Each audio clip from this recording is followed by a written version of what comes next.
Our first speaker is Kerrie Douglas, who is an assistant professor of engineering education at Purdue University.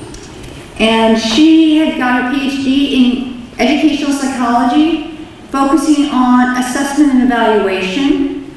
She's worked on a number of projects where she's doing and conducting evaluation assessment of things all the way up to advanced subjects like nanotechnology and the online course of NanoHub. Kerrie is coming to us from Purdue, and so let's thank her, or I don't know, let's give her a good audience, and she's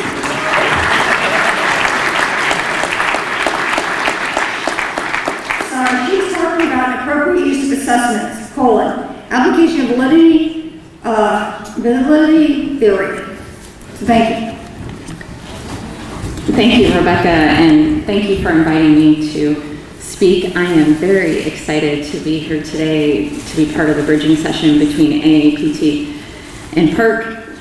We are all here because we are passionate about student learning, and to the degree that many of us are passionate about student learning, there are many of us that in that same measure have some maybe dispassion about assessments or maybe even some disdain about assessments, and really it's no wonder. We have been living the consequences of, well, us US citizens, we've been living the consequences of No Child Left Behind, where assessment scores are being used to make decisions that impact teacher livelihood, all the way to decisions about what paths remain open for students or which ones closed. And there's something sort of knee-jerkish about this word, sort of like assessments. So I'm happy that you're here. Thank you for coming, considering my title. But the other thing I want to mention about this is that even though at a high stakes level we can readily feel there's this problem with assessment and how it's used, it's sometimes harder to see what that means in our own research practice, and maybe some of the core issues about assessment use can be seen in all the way from classroom use of assessments all the way through large-scale testing programs. So today I'm going to be talking about appropriate use of assessments and basically what are applications from validity theory. So, as you're all aware, right now is a very exciting time. It's exciting for the whole science education community, and especially in physics education, where for the first time, the standards actually reflect what so many of us value, what we want our students to learn, not just rote memorization, but that they can actually apply this information to a specific content and see how it has real-world application. This emphasis on skills where proficiency is defined as skills, not just knowing something, it's more analyzing, interpreting, justifying. Jim Pellegrino characterized this as living in interesting times. And the reason was that assessment was going to have to catch up to this reform, that the multiple choice questions weren't going to cut it anymore, and we're going to have less to justify their use so much. And so there's really been a call for more innovative methods in assessment, and technological advances have really, are coming about where assessment items and tasks are going to be changing, where we're going to start seeing. Sorry, I left my phone up with the timer running. Okay. Sorry. I should give her the thing or else I'll be up here all day. Thank you. Sorry, folks. Jasper's like, no, don't go forever.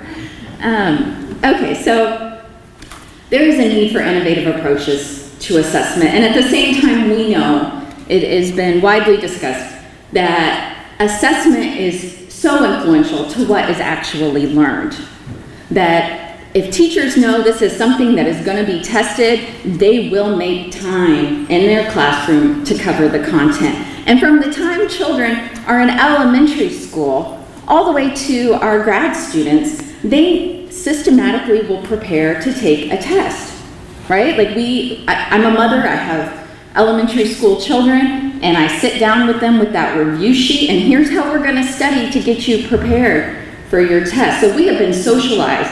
And in a lot of ways, we've seen an overuse of assessments, but in the end, what's important, high quality assessment is crucial if this reform is going to be effective.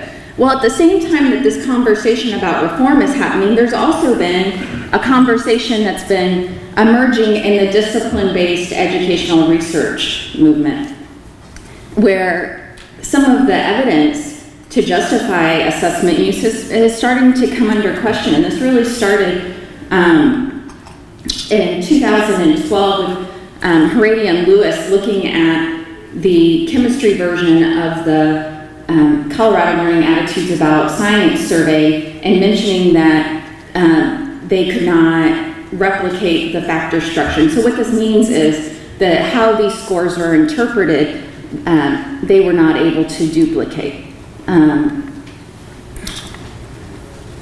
In addition, then they studied assessment instruments published in chemistry education, and found that many aspects that are considered important to validity were largely not mentioned in these assessments.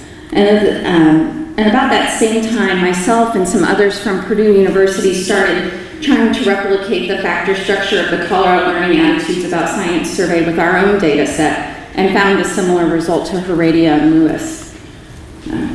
Myself and another colleague at Purdue went through and started noticing in the engineering education journal publications common misconceptions about the term validity and how it's used. One of the most common ones we noted was that it seems as though once an assessment instrument has been published, all of a sudden it has been given this stamp of it is valid, don't you dare question it, and just go with it. Right? And there is no such thing as a valid assessment. It is only valid for a particular use. Jim Pellegrino has joined into this conversation that's happening. And recently in Journal of Engineering Education, his research group, Jorian et al., proposed an evaluation framework for concept inventories, and then applied the framework to 3 concept inventories, including the statics concept inventory, which is made up of 4 or 5 items from the force concept inventory.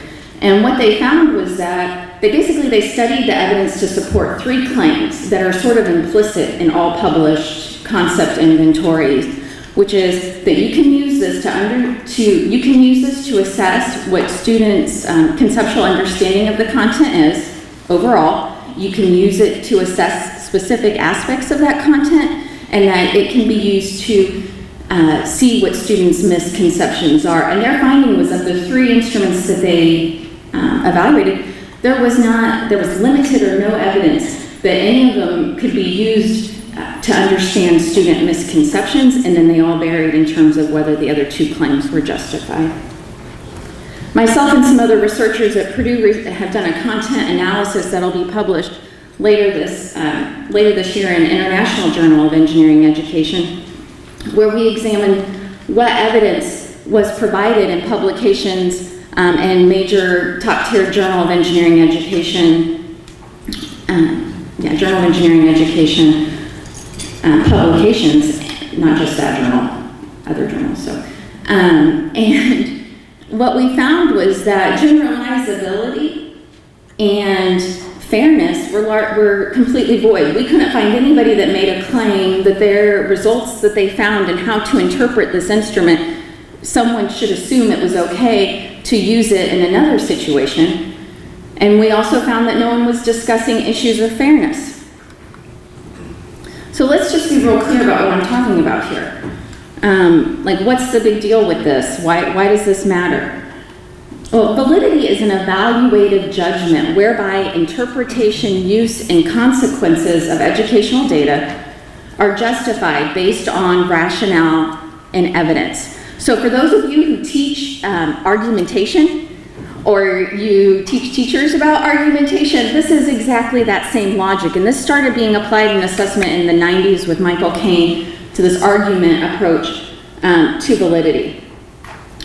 And what this says is that I'm gonna use this instrument and I can trust it based on this evidence that's been collected. So there are a lot of factors that influence what makes an instrument high quality. The one thing to think about is they're developmental in nature, right? So when I say this factor structure wasn't replicated, I'm not criticizing or saying that the creators did a bad job. What I'm saying is this is an ongoing effort that needs to be continued to be looked at. Most of us develop an assessment as part of a larger project, right? Like, I've developed assessment instruments for a specific use, and not all aspects have been studied to support it for other uses.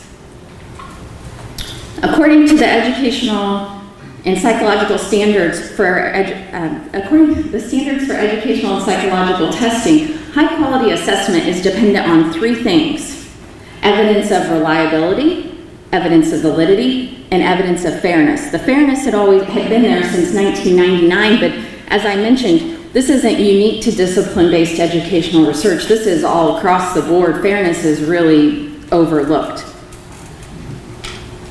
The main emphasis here is that the greater the consequences of the use of the assessment instrument, the more evidence there needs to be to substantiate that use. So for example, if I create a quiz for my first year engineering course, I want to obviously make sure it's testing the same thing I've been teaching them, right? Like, I want to make sure that it's not too difficult, that they are adequately prepared for it, and then I can use that as part of their grade. That's the evidence that I need.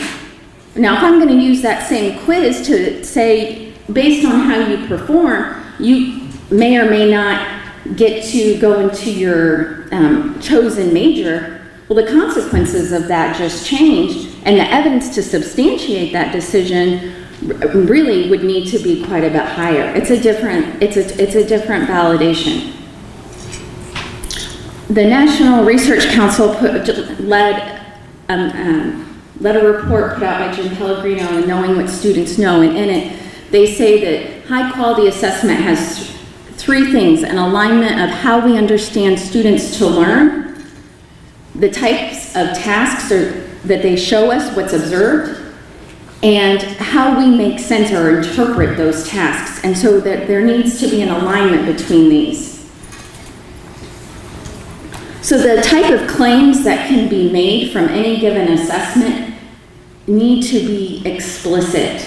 The assumptions that we're making about why we trust this instrument need to be very clear. And then because validity is so specific, it is so context-driven, there's really a need for an evaluative framework that can be mobile, where validity isn't this prescribed checklist, this thing that you do it all and then we're going to stamp you and move it along, but really looking at appropriate use. So I'm proposing that we take an argument-based approach to evaluating instruments for our own use, where validity is a shared responsibility, not just one put on the developers and creators of assessments. Where the first step would be constructing our argument, where we think about what are the claims we want to make when we get this instrument. What types of evidence would we need to substantiate those claims? And then we go and we locate our assessment instruments, and then we can look and see, is there evidence that aligns with our given purpose? So here's an example. Let's get this real concrete. So one of the things I'm interested in is how students apply information when they're in technical situations. You know, they get a hands-on project and then they have to go do research and then they come back. So let's say I need an assessment to do this. So I'm going to think about the purpose. It's going to be studying students' use of information. I want it in a science context. I want to think about like who my class is made up of. This is largely freshman engineering students, some physics students. 74% of the students are male, not shocking, right? And 66% are domestic, which means that there's a fair amount of international students. So how do I want to use it? I want to use it to inform curricular intervention. I want to know if the changes I'm making in my curriculum are actually better improving students or not. So the type of inferences I want to make, when I have those scores at the end, what I want to be able to say is, how well skilled are my students in this information? What are the areas of information use that we need to do better? So the claims are related to effectiveness of curriculum and student preparation. So when we take this out, so we could map out here, what's the claim I want to make, and then what evidence of reliability, validity, and fairness do I need to have in order to make this use case. So the first thing with reliability, we need to know that items measuring similar constructs are in some way related. So this can be done with coefficient alpha, factor analysis, Roche analysis. Some people do item response theory, the 1 and 2, 3 parameters. Another assumption that's here that's sort of implicit is that without intervention, the scores are going to be correlated. What this means is that this is a consistent measure. That if I administer it to the person today, we do no changes, administer it to them again, the score isn't just changing and significantly different. And then in terms of validity, that the scores can actually be interpreted as measures of appropriate information use. So this might be collected from student interviews, this might be collected, there are a lot of qualitative studies, experts and novices, the face validity, me looking at this, and okay, as an instructor, this seems to be measuring the things that I think are important, looking to see have experts weighed in on this, people who this is their content. Can I make sense of the scoring structure? When I get my results, do I understand this? I want to look at, has it been shown to be instructionally sensitive? Can it measure change? Has anyone actually published with this assessment instrument and had a significant change? I think that's sort of important, right? Otherwise, how am I going to know if my curriculum's a failure or if it's just an artifact of my tool? And then in terms of fairness, are groups of students being measured similarly? I can't just assume this. So here's an example. So here's the argument. We can use X assessment measure to determine whether curricular changes resulted in positive student outcomes with evidence of internal reliability, appropriate interpretation for diverse groups, score interpretation, instructional sensitivity, and previous studies on pre-post change. So step 2, let's go and locate. So I've listed here several databases that have curated assessments for you, so they've done the hard work. So here's an example from engineering education. You can see that they have assigned quality ratings of evidence, more or less, and none found. And then this is the one from the FISPORT from AAPT. The thing I want to point out, they also have established quality ratings. These databases are pulling together a lot of information. Like when I say this is grunt work, this is grunt work. Not all our assessments that are published are easy to find, right? They may be in all sorts of different types of venues. And so it's not possible for them to go through, or it would take a lot of resources, I should say, for them to go through and evaluate each assessment instrument to say what type of use it would be appropriate for. And so they've done a good job of assigning ratings to give you some indication. Like I would say these ratings are good looking at some credibility, and so you can see like a gold star. It would be a misuse of this resource to just say, this is a gold star assessment, now I'm gonna take it and just use it however I want. Okay, you still have to be critical about your own use and own that responsibility for use yourself. Okay, so I gotta speed this along, apparently I'm running out of time. So in the end, so this is it, this is an instrument, and I was picking one that I had developed because apparently it's really bad to criticize other people. So I'm criticizing my own. And so this is the critical, 2 minutes, oh my gosh. Okay, this is the critical engineering literacy test. And what we want to know is it okay to use student? So in the end, can I use this instrument for my study or not, right? So here's what we're going to do. We're going to go, and a lot of these databases will put all related publications right there. They made this job easy for you. So we go through the publications, look, so I've already determined what evidence I need, and then we can go there and look and see, you know, is there an alignment? Is it feasible for me to study the other parts that are needed? So then I got this table here. You can see test, retest, we never did. So what's the problem with that? Well, I mean, it's going to be uncertain whether or not significant changes we can attribute to a curricular intervention, or whether it's just because the instrument is unreliable. The same thing with the significant pre-post change. We never tried it with an intervention. So that's going to be a problem again. So she wants me to get to conclusions. So, okay. The thing with the differential item function, the thing I want to say about this is that we did find that the test was substantially harder for international students than for domestic students. And it doesn't mean that you can't use it for international students. What it means is that when you interpret the results, we can't say international students have worse information skills than domestic students. What we need to say is, obviously there is a reading literacy component in here. These are their first semester taking a class in the English language. So interpreting it, being informed. Okay, so we're gonna see if it's feasible or not. Let's look at the limitations. Okay, so here's my wrap up. All right. Validity is a shared responsibility, and it's imperative that we evaluate use for ourselves. This isn't just something put on developers as a one-time thing, but that it is context dependent, and it's important to collaborate with measurement folks and really accept that the primary responsibility for validity is the person who chooses to use the assessment instrument. So before you use an assessment instrument, really ask yourself, like, can you make an argument for this use? And what is the justification for how you plan to interpret these scores? So, thank you.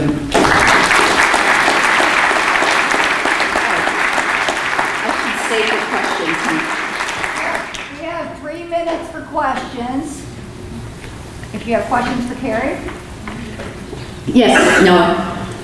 Now I know your name. I may have been the only person in the room that didn't. Noah from Colorado.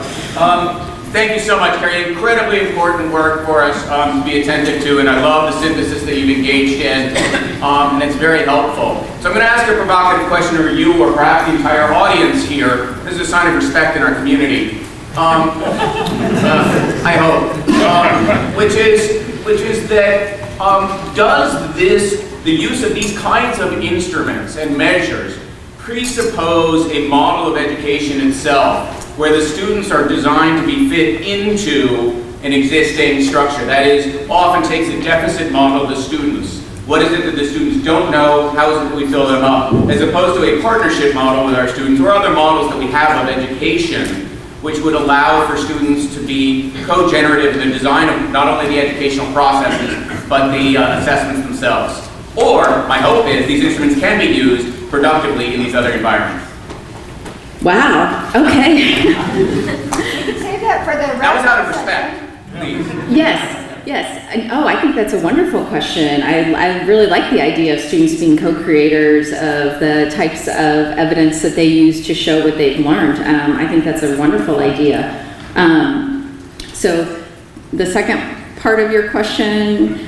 Can we still use these instruments in that kind of Yeah, well, I think looking at how they were developed, like those conceptual models, right? Like, I think you were part of the development of the class, and I think they did a really, basing it off of the student interviews and hearing from students, those type of foundations are really important, I think, and are appropriate for this kind of setting. So, do others, I mean, he kind of put it out there for everybody. Anyone else want to respond? That is a provocative question, and I'm going to have to be chewing on it for a while. Where are you, Ivy? Sam McKagan, do you have a question? I saw your hand was up. Yeah. Hi, I'm Sam McKagan, Director of Phys-Port, and thank you for the publicity. Oh, okay. Thank you for the work of doing it. I think it's very important. So I want to say I agree 100% with what you're saying, that you shouldn't take the gold star on Phys-Port to mean you can just use it for whatever. And we resisted for the longest time having any kind of rating system because this is so complex, and people told us over and over again that they wanted that. And what we find is our users don't have time to go and research all the things that you're talking about in order to evaluate validity in every context. And I guess I'm wondering, do you have advice for how to balance that, people wanting a rating with it being really complicated, and what advice we could give to our users about how to interpret those ratings appropriately and not over-rely on them? Thank you for your question.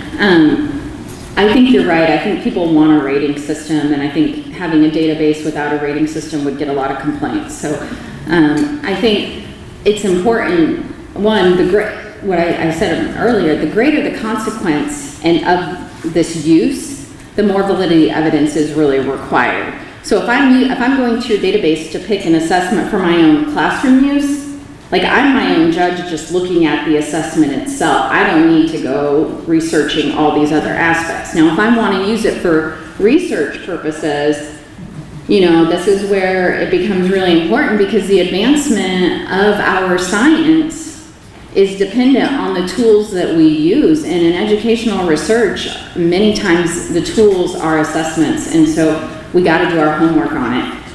But I would suggest maybe putting validity resources up there so people understand how to interpret, and I can share with you some publications that I think are particularly helpful. So let's thank Kerrie.